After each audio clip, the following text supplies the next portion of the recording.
ہم کریں گے ہر مظلوم کی حمایت۔ बिस्मिल्लाहिर्रहमानिर्रहीम। अस्सलाम वालेकुम। मैं हूं हुरैन फातिमा और आप देख रहे हैं हिमायती न्यूज HD चैनल। नजर डालते हैं आज की अहम खबरों पर।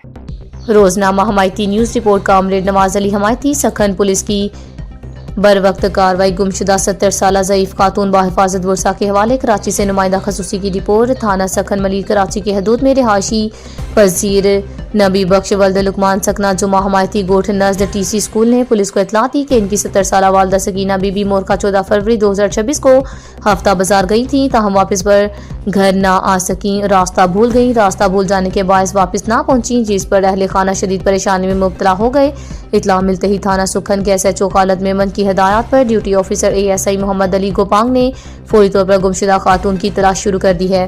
पुलिस ने मुख्तलिफ मकामात पर तलाश और मालूमात इकट्ठी करने के बाद महज 2 घंटों के अंदर ज़ईफ खातून सकीना बीबी को बाहिफाजत तलाश कर लिया। बाद अज़ां सखन पुलिस ने गुमशुदा खातून को इनके बेटे नबी बख्श के हवाले कर दिया। इस मौका पर ज़ईफ खातून और इनके बेटे ने सखन पुलिस की फौरी और मौसर कार्रवाई पर अफसरान का शुक्रिया अदा किया और इनके लिए नेक तमन्नाओं का इज़हार किया। इलाका मकीनों ने भी सखन पुलिस की इस इंसान दोस्त कार्रवाई को सराहते हुए कहा कि पुलिस की बर वक्त कोशिशों की बदौलत एक परेशान हाल खानदान को बड़ी खुश नसीब हुई है। अब तक के लिए इतना ही। मजीद खबरों और अपडेट्स के लिए देखते रहें हिमायती न्यूज HD चैनल।